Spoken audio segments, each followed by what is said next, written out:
Efésios, capítulo 1, do 1 ao 6. Amém?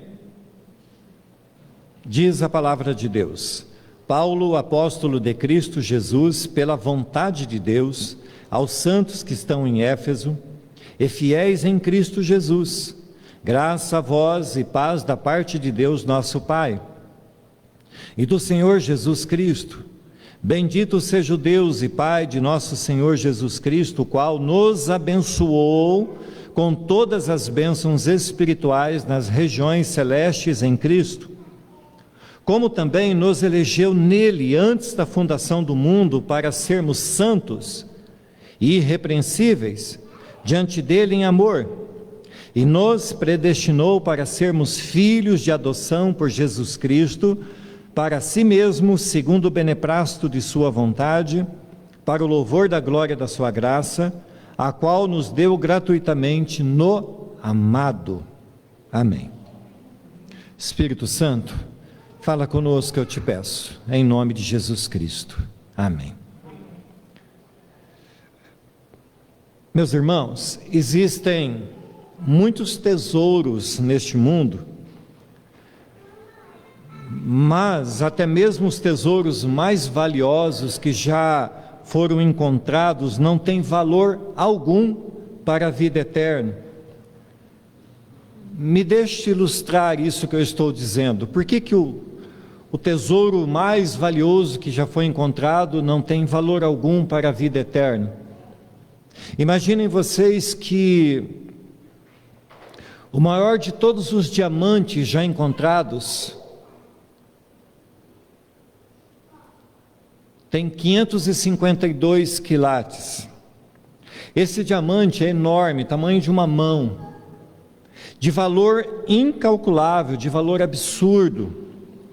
Mas imaginem vocês, meus irmãos, que esse diamante seja dado a uma pessoa, a um homem. Mas esse homem então é levado para o deserto do Saara. E esse homem é deixado lá no meio do deserto do Saara, onde as temperaturas chegam a 58 graus. E esse homem então possui um tesouro de valor inestimável, mas ele não tem uma gota d'água. Então esse homem descobre que tudo que ele tem, que daria para comprar coisas aos montes pelo mundo afora, para ele naquele momento não vale nada. Ele está ali como um dos homens mais ricos do mundo, mas a sua riqueza não lhe possibilita viver, não lhe dá a condição de continuar sequer vivendo por mais um dia. A partir dessa ilustração, irmãos, nós podemos pensar o que tem sido prioridade nas nossas vidas. O que tem sido prioridade para a nossa vida espiritual. Mas há coisas que possuem valor que transcendem para a vida eterna. Aprender os ensinamentos que provêm da palavra de Deus, sem dúvida, irmãos, é algo que está acima de tudo que possa ter nesse mundo o máximo de valor. Sejam bens, recursos, diplomas, prazeres, nada pode ser comparado com aquilo que transcende para a glória eterna, para a vida eterna. E nessa noite, meus irmãos, nós temos diante de nós uma porção da carta de Efésios, carta essa que é considerada uma rainha entre todas as epístolas paulinas. O que temos nós para aprender com essa carta? E a princípio, meus irmãos, notamos que não havia na igreja de Éfeso nada que forçasse Paulo a escrever uma carta como essa. Ia bem a igreja estava numa boa. E por mais que não tenhamos a certeza, é uma possibilidade também de que Paulo estivesse no intuito de que essa carta alcançasse outras igrejas. Prova disso é que nesta noite, nós estamos aqui no ano de 2020, assentados para ouvir uma ministração, uma exposição da palavra desta carta que Paulo escreveu. E lendo a carta aos Efésios, nós veremos ainda mais claramente Paulo trazendo-nos a revelação de que nós, como cristãos, como crentes em Cristo Jesus, estamos assentados com Cristo nos lugares celestiais, e Ele nos exorta a viver de acordo com esta elevada condição. Meus irmãos, Paulo nos leva a entender que somos em Cristo, e o que devemos fazer sabendo que somos e estamos em Cristo. Estamos assentados em Cristo, andamos em Cristo, estamos firmados em Cristo. Então, qual é e como deve ser a nossa atitude de cristãos que reconhece que Cristo fez por nós uma obra esplêndida, que nos levou a assentarmos com Ele nas regiões celestiais? Então, o primeiro ponto dessa mensagem,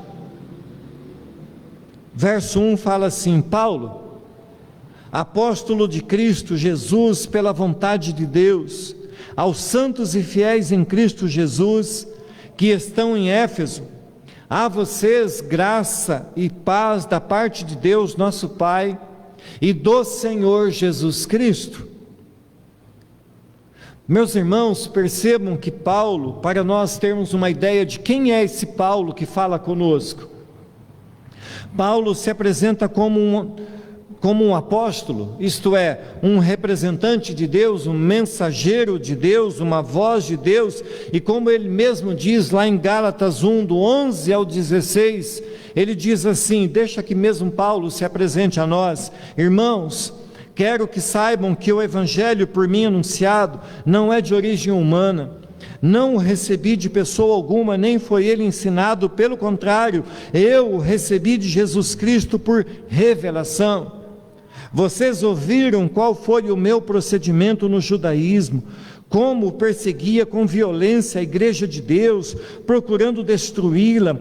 No judaísmo eu superava a maioria dos judeus da minha idade, e era extremamente zeloso das tradições dos meus antepassados, mas Deus me separou desde o ventre materno e me chamou por sua graça, quando lhe agradou revelar o seu Filho em mim, para que eu o anunciasse entre os gentios. Não consultei pessoa alguma. Queridos irmãos, Paulo está dizendo que ele é apóstolo de Deus, chamado por Deus, vocacionado por Deus, pela graça de Deus, pela misericórdia de Deus, para anunciar o Evangelho de Deus. Nos últimos dias nós tivemos claramente exposto em todas as mídias o que é e o que não é um verdadeiro apóstolo, ou profeta, ou alguém que fala em nome de Deus. O caso da Flor de Lis revelou muito mais do que um nefasto plano de assassinato, mas trouxe à luz, a lume, como pessoas mal intencionadas podem facilmente enganar muitas pessoas. Mostrou também como certos homens que se dizem apóstolos e profetas podem mentir publicamente, alardeando falsas profecias vindas do mais íntimo de suas carnes mortais. Como diz um ditado, pode-se enganar algumas pessoas durante algum tempo, mas você não pode enganar todas as pessoas por todo o tempo. Amados irmãos, esse caso dessa falsa cristã e desses falsos apóstolos que profetizaram na vida deles, alardeando que seriam coisas excepcionais nessa nação, mostram para nós que chegará um dia onde um ponto final será colocado sobre toda a história da cristandade. Esse dia será o juízo final. O juízo final vai separar aquilo que é palha daquilo que é pedra preciosa, daquilo que é metal precioso. Vejam, irmãos, que Paulo era um homem estudioso, formado aos pés de Gamaliel, mas o evangelho das boas novas ele recebeu direto do Senhor Jesus. Após o seu encontro com Jesus, ele então vai para Jerusalém. Aliás, desculpa, irmãos, ele não vai para Jerusalém, onde estavam os apóstolos, onde estavam os doutores da lei. Ele se afasta. Ele vai para o deserto da Arábia, e onde lá ele fica então durante 3 anos e meio, conhecendo o Evangelho, sendo apresentado ao Evangelho, tendo um entendimento de quem era o Senhor Jesus. E é neste tempo que ele vai ter então um mais profundo conhecimento de quem era o Messias, e tem então revelado para si pelo próprio Senhor a palavra, o Evangelho. E após um período ele volta então para Damasco, e lá ele permanece 10 anos no anonimato. Quando finalmente Barnabé o encontra, conclui o seu discipulado, e Paulo então é lançado ao mundo para pregar o Evangelho de Deus. Meus irmãos,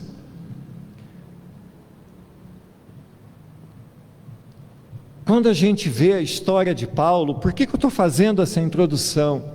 Quando a gente vê a história de Paulo, a gente começa a perceber quem é chamado para pregar o Evangelho, quem de fato honra ao Senhor, quem de fato não quer fazer do Evangelho um trampolim para a fama, mas quer unicamente, como disse João Batista, diminuir para que somente Cristo seja a luz, para que somente Cristo seja visto. Queridos, não existe posição mais elevada do que ser chamado de servo de Jesus Cristo. Por isso que Paulo se apresenta não com seus títulos, mas pelo seu chamado ao apostolado. Todas as demais coisas, Paulo vai dizer que ele reputava como sendo coisas inúteis, como sendo até esterco. Quando então finalmente ele escreveu a carta aos Filipenses, ele vai deixar esse pensamento dele, essa intenção dele, esse amor que ele tinha pela palavra de Deus, pela igreja de Deus, pelo Evangelho de Deus, absolutamente claro. E lá em Filipenses ele diz assim: mas o que para mim era lucro, passei a considerar perda por causa de Cristo. Mais do que isso, considero tudo como perda comparado com a suprema grandeza do conhecimento de Cristo Jesus, meu Senhor, por cuja causa perdi todas as coisas e as considero como esterco para poder ganhar a Cristo e ser encontrado nele, não tendo a minha própria justiça que procede da lei, mas a que vem mediante a fé em Cristo, a justiça que procede de Deus e se baseia na fé. Queridos irmãos, é interessante que Paulo não arroga para si nenhum mérito, não busca ser reconhecido pelos seus esforços. Por isso ele começa apresentando-se como apóstolo de Cristo e por vontade de Deus. Talvez você diga assim: mas eu já ouvi isso muitas vezes. E nós temos que continuar falando isso muitas vezes, meus irmãos. Nós temos que entender que o tempo que temos vivido no Evangelho, não só no Brasil, mas no Evangelho do mundo, é um tempo de dificuldades, é um tempo onde a igreja está sendo perseguida.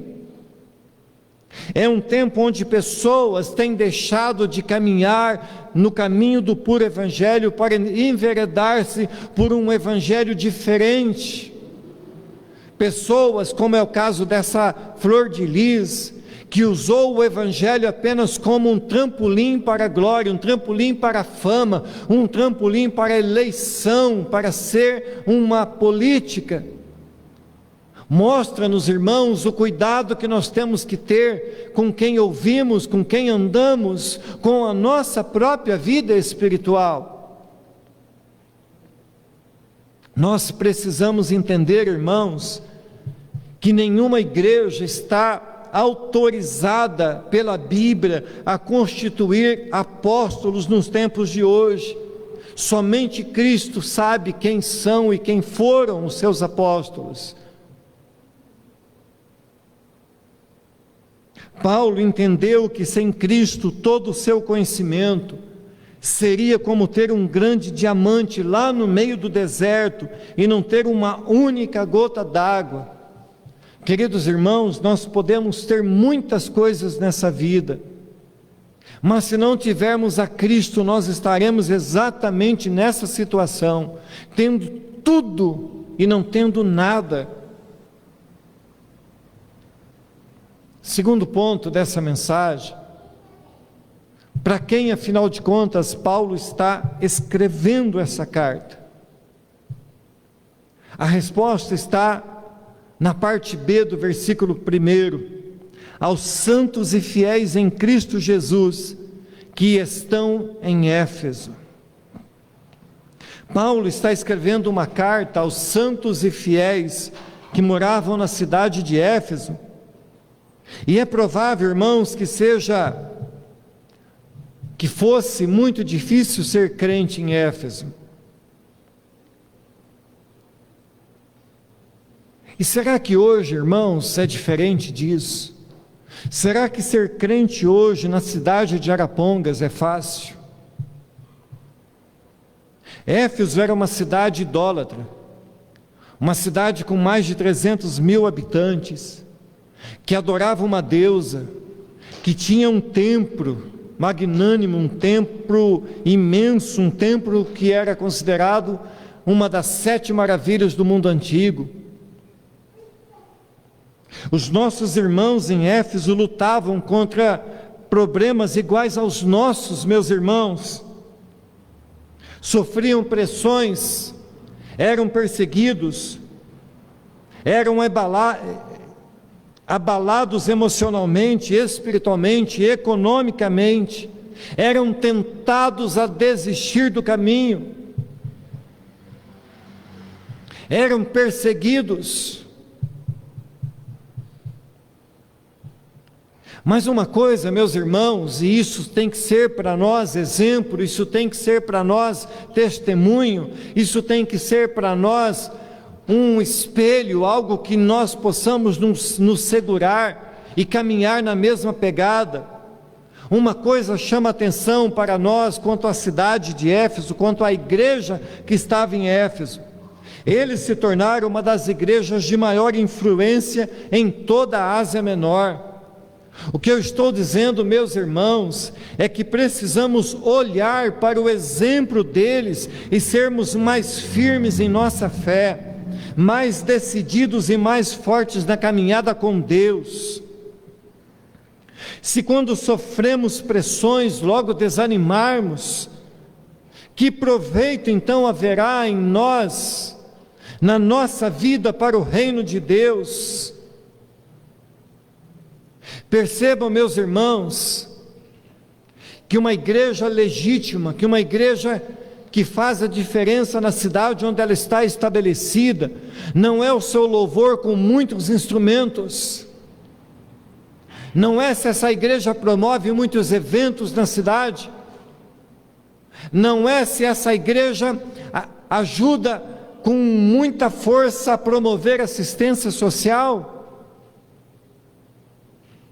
O que faz de uma igreja mudar a história de uma cidade, fazer a diferença numa cidade, é a palavra que está sendo pregada nesta igreja. O que faz a diferença na cidade é a vida individual de cada cristão, de cada membro desta igreja, do seu testemunho, do seu comportamento, do seu agir, do seu respirar no meio da sociedade. Paulo, quando escreveu aos Coríntios, disse assim: por isso não desanimamos, embora exteriormente estejamos a desgastar-nos, interiormente estamos sendo renovados dia após dia, pois os nossos sofrimentos leves e momentâneos estão produzindo para nós uma glória eterna que pesa mais do que todos eles. Assim, fixamos os nossos olhos não naquilo que se vê, mas no que não se vê, pois o que se vê é transitório, mas o que não se vê é eterno. O que Paulo está dizendo para nós, meus irmãos, é que as pessoas vão olhar para nós e não vão dizer: olha como o fulano é abençoado por morar numa casa tão grande. Que deve fazer com que olhem para nós e digam: olha como fulano é abençoado, é o nosso comportamento como cristãos, como reagimos, quando reagimos diante da dor, da dificuldade e da doença. Paulo está escrevendo para nos dizer, irmãos, que nós precisamos brilhar onde estamos, ser luz onde estamos. E desta vez parece que Paulo não está endereçando a sua carta simplesmente a uma igreja, mas ele escreve às pessoas que na igreja estão, aos santos que lá congregam. Paulo está escrevendo a cada santo que está assentado nessa noite em cada banco desse, a cada santo que está assistindo essa transmissão pela internet. Ele usa no plural a palavra kadosh, que significa ser separado, ser um santo de Deus, ser alguém que Deus tirou das trevas e pôs nas luzes e o separou para andar e glorificar o nome de Deus em santidade. Ser chamado de santo é o mesmo de ser chamado de salvo, meus irmãos. É fazer parte da comunidade do pacto da fé, da família dos crentes.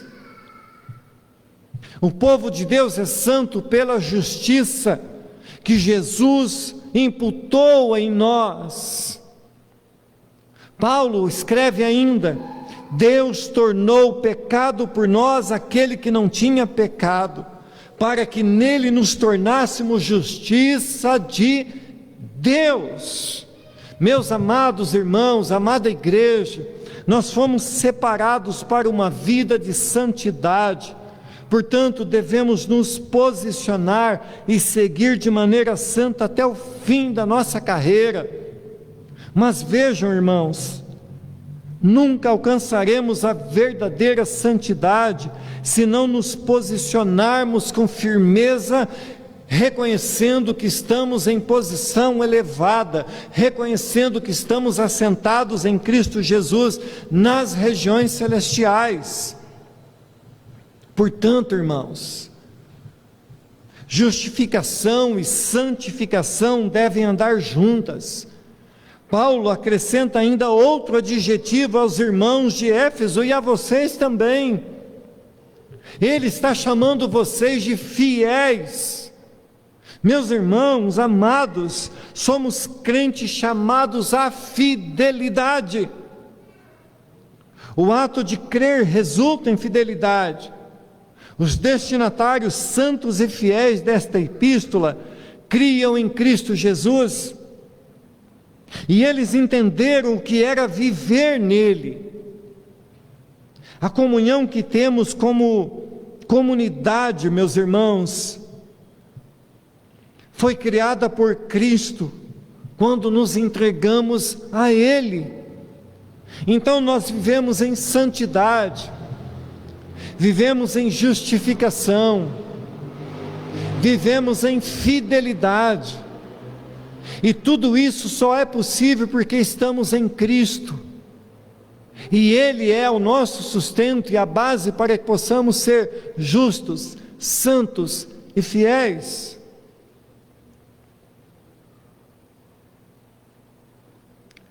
E talvez, irmãos, nós devêssemos nos fazer uma pergunta nessa altura da mensagem: se nós somos santos, se nós fomos separados por Deus para uma vida de santidade, de fidelidade, de justificação, será que nós temos agido como tais? E essa resposta, amada igreja, ela não é uma resposta coletiva, mas ela é uma resposta que deve ser dada por cada um de nós. Cada um de nós deve olhar para o Senhor e responder para o Senhor: eu estou, Senhor, de fato vivendo mesmo uma vida de santidade, de fidelidade, de justificação?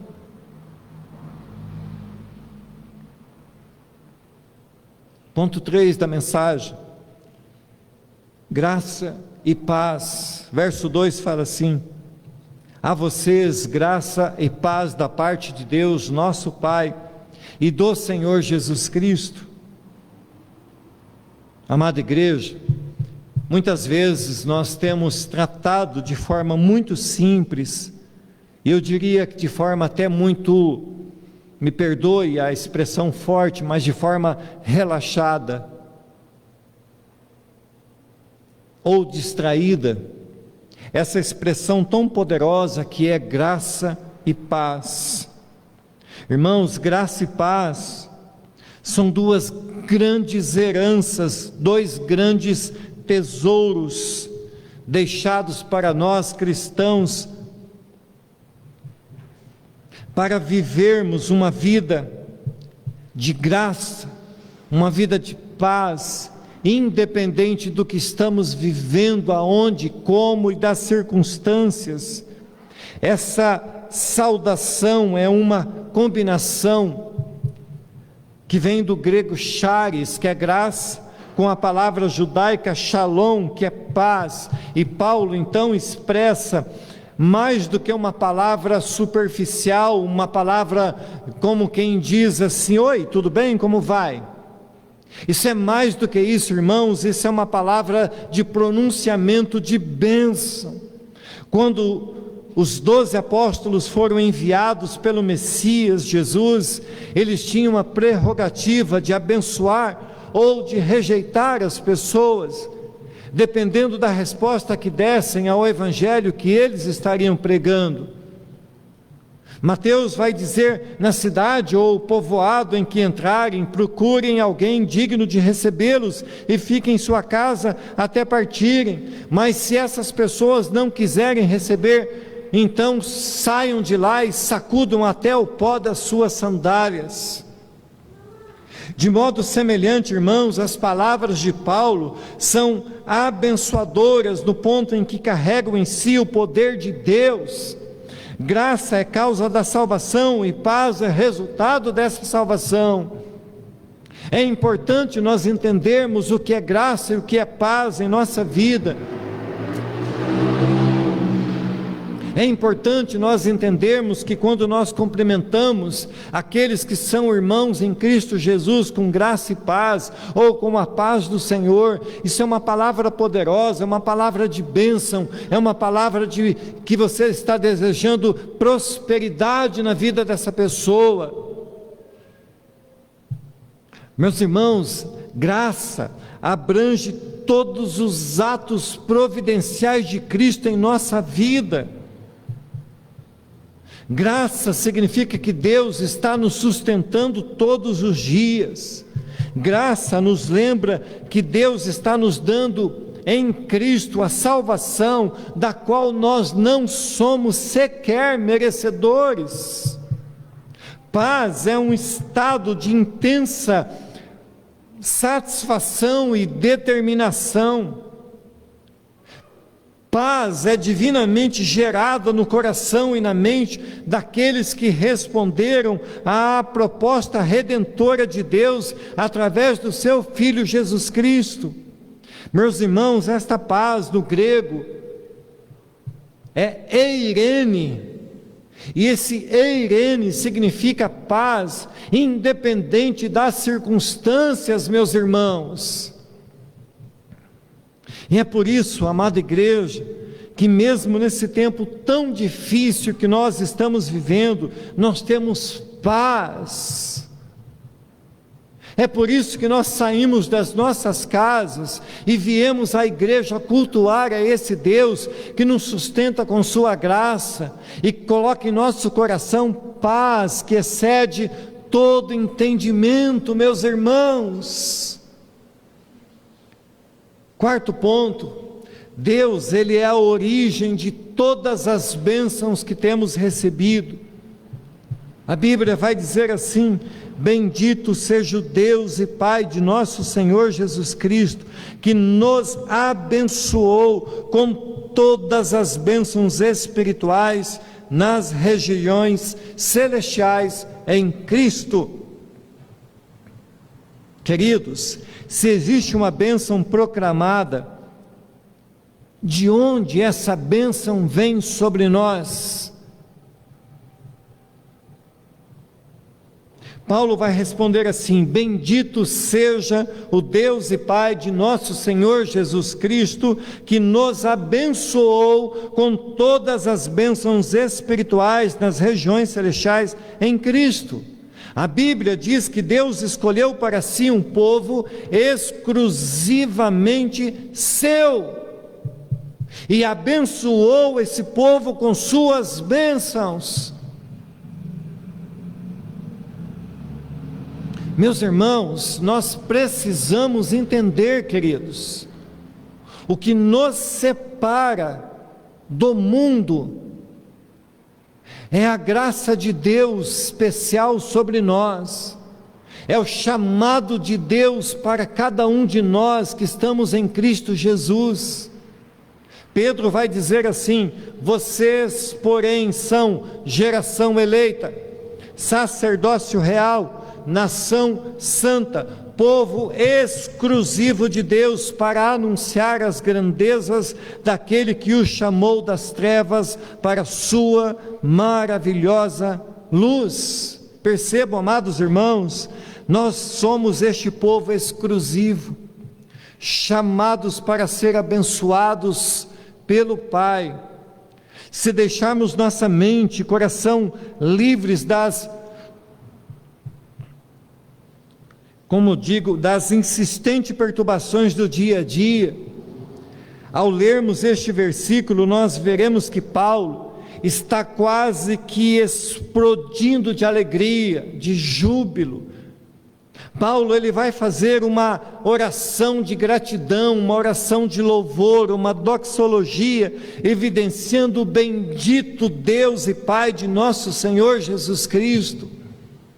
É essa oração que nós devemos fazer todos os dias, é nessa atitude que nós cristãos, reconhecendo que fomos chamados, eleitos por Deus, devemos fazer todos os dias. Meus irmãos, nós somos abençoados em Cristo. A palavra diz que nos abençoou com todas as bênçãos espirituais nas regiões celestiais em Cristo. Paulo, ele não está alegre à toa, Paulo não está exultante à toa, mas por que será que Paulo então está tão feliz, tão alegre? Paulo sabe que ele era um homem que andava distante de Deus. Paulo sabe quem ele era antes de conhecer o Senhor Jesus. Paulo sabe para onde ele estava indo quando não conhecia o Senhor Jesus. Nós sabemos também, meus irmãos, nós sabemos que não tínhamos salvação fora de Deus, hoje sabemos. E hoje nós sabemos que o reino eterno nos aguarda. Hoje nós sabemos que Deus nos salvou em Cristo Jesus para vivermos uma nova vida aqui e no porvir. De fato, irmãos, nos lembramos quem éramos. Éramos ovelhas perdidas, desgarradas. Nos lembramos que nós um dia estávamos em Adão, éramos parte da humanidade caída. E qual é então hoje o nosso estado e o que é que nos motiva então a sermos esses cristãos que exultam de alegria, que glorificam a Deus? Hoje nós estamos em Cristo, fomos lavados, fomos salvos, fomos redimidos, fomos tirados das trevas, fomos tirados do charco, do lodo, da podridão e fomos assentados em Cristo para uma nova vida. Se como crentes em Cristo Jesus nós não entendermos e crermos nisso, meus irmãos, nós jamais seremos nessa terra felizes, porque viveremos sempre aprisionados pelo medo, pela incerteza, mas a Bíblia garante para nós que nós fomos eleitos em Cristo. A Bíblia garante para nós que nós fomos adotados por Deus em Cristo para filhos. A Bíblia garante para nós que Ele nos abençoou. E o tempo usado nesse texto para nos abençoou está no passado, meus irmãos. Isso significa que nós estamos abençoados. Isso significa que Ele nos abençoou, estamos abençoados e continuaremos abençoados. Isso significa, meus amados irmãos, que nós não temos que fazer algo para ser abençoados. Isso significa que a Bíblia vai dizer lá em Deuteronômio, que as bênçãos do Senhor nos acompanham. Não precisamos pagar promessa, não precisamos fazer oferta, não precisamos fazer voto para sermos abençoados. Não entregamos dízimos e ofertas para sermos abençoados. Nós fazemos todas essas coisas, andamos nas obras que Deus nos deu para andar na eternidade, porque somos abençoados em Cristo Jesus. E Ele nos deu bênçãos espirituais. John Stott chama nossa atenção dizendo que as bênçãos que devemos esperar são bênçãos espirituais e não somente materiais. Somente aquele que vive em Cristo Jesus pode entender o que é ser abençoado nas regiões celestiais. As pessoas que não creem em Cristo vivem presas a este mundo, são filhos deste mundo e buscam as coisas deste mundo. Lucas retrata isso dizendo assim: o Senhor elogiou o administrador desonesto porque agiu astutamente, pois os filhos deste mundo são mais astutos no trato entre si do que os filhos da luz. O que Lucas está dizendo, meus irmãos, é que aqueles que são deste mundo, pensam nas coisas deste mundo e agem por causa deste mundo, mas nós que somos abençoados em Cristo nas regiões celestiais, esperamos pela glória que há de vir e há de chegar antes do que esperamos. Ele nos abençoou nas regiões celestiais. Como disse Paulo, vivemos neste mundo, mas nós não somos deste mundo. Enquanto estamos aqui, devemos viver de modo digno, honesto. Todavia, irmãos, a nossa esperança, o nosso destino não é aqui. Por que não é aqui? Porque somos cidadãos de outro mundo. Paulo aos Filipenses vai dizer: a nossa cidadania, porém, está nos céus, de onde esperamos ansiosamente um Salvador, o Senhor Jesus Cristo.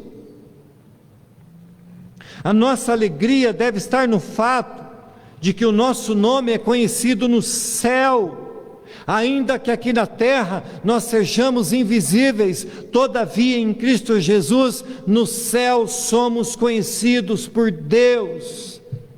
Lucas mesmo vai dizer: contudo, alegrem-se não porque os espíritos se submetem a vocês, mas porque seus nomes estão escritos nos céus. Meus irmãos, não devemos nos mover por coisas dessa terra. Colossenses 3:1 vai dizer: portanto, já que vocês ressuscitaram com Cristo, procurem as coisas que são do alto, onde Cristo está assentado à direita de Deus.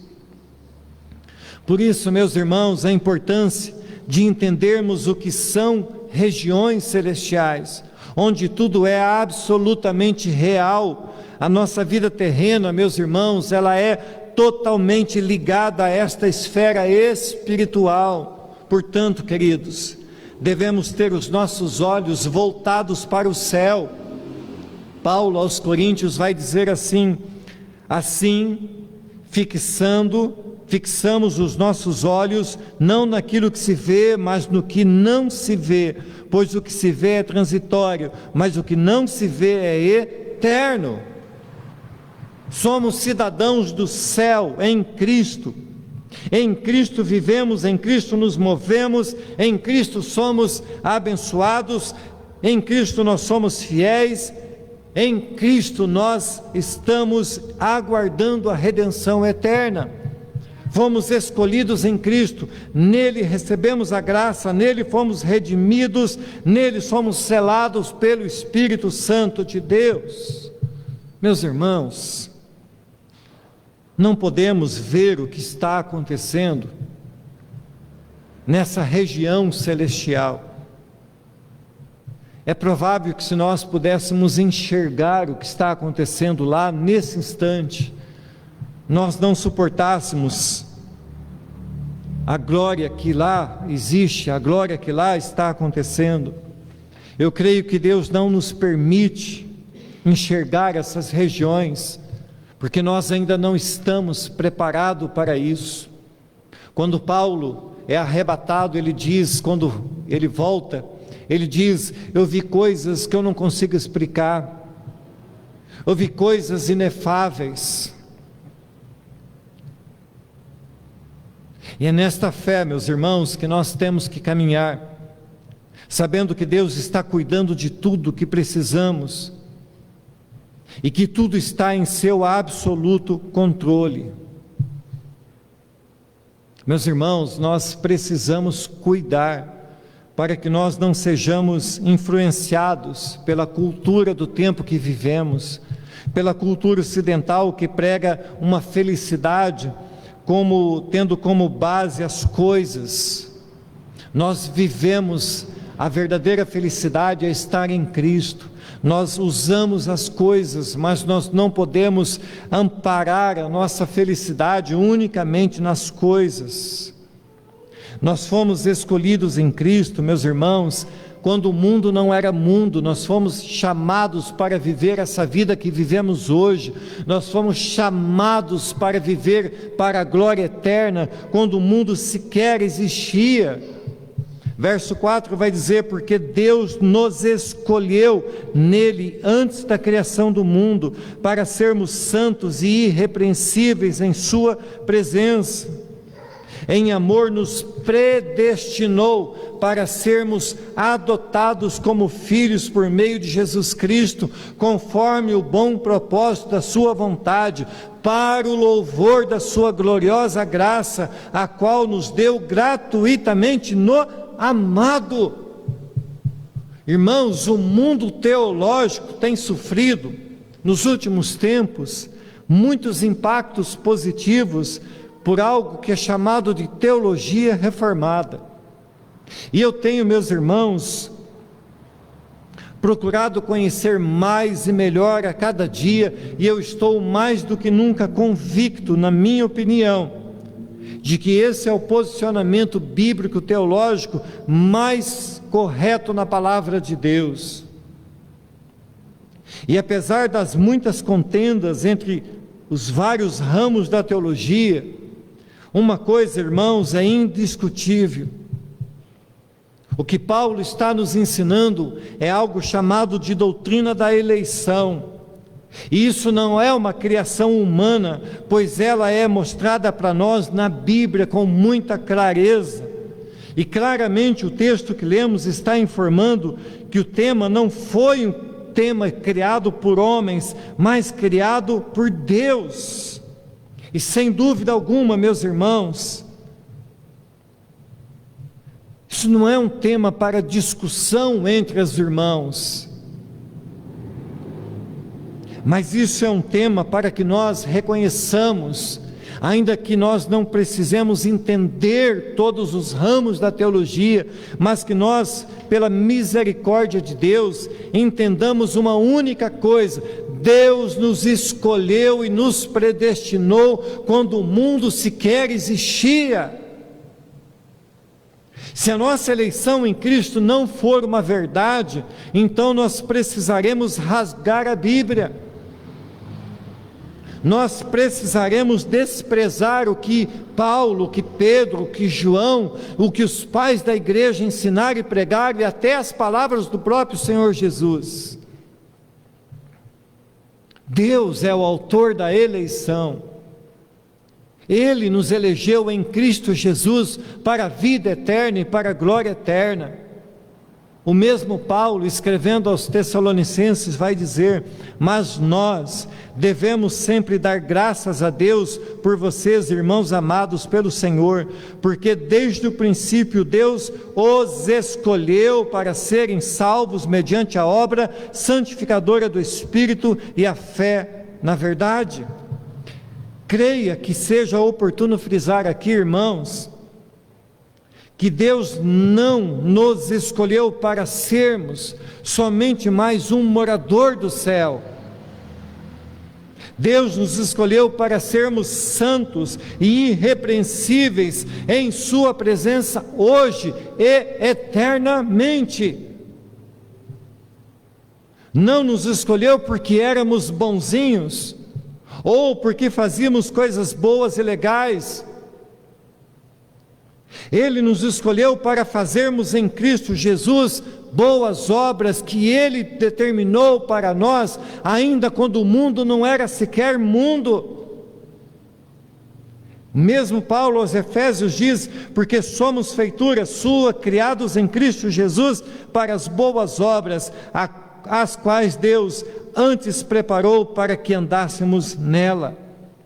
Veja, irmãos, não temos sequer a capacidade de entender o que é isso que nós estamos ouvindo.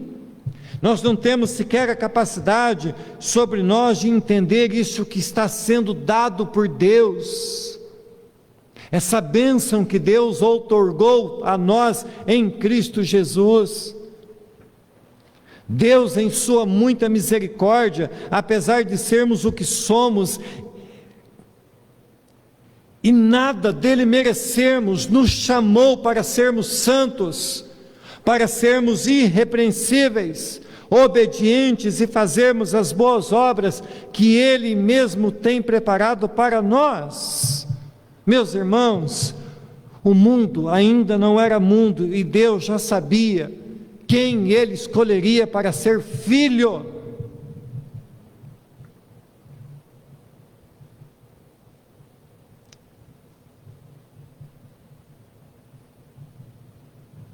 O texto bíblico vai dizer assim, que nos salvou e nos chamou com uma santa vocação, não em virtude das nossas obras, mas por causa da sua própria determinação e graça. Esta graça nos foi dada em Cristo Jesus desde os tempos eternos. Para concluir, irmãos, veja aqui, irmãos, que esse texto bíblico, esses 6 versículos, é um verdadeiro seminário de teologia. Difícil de pregar, difícil de entender. 6 versículos que poderiam ser estudados durante décadas. Mas o meu intuito nessa noite não é que você saia daqui com um diploma de teologia, que você saia daqui entendendo tudo isso que está sendo pregado.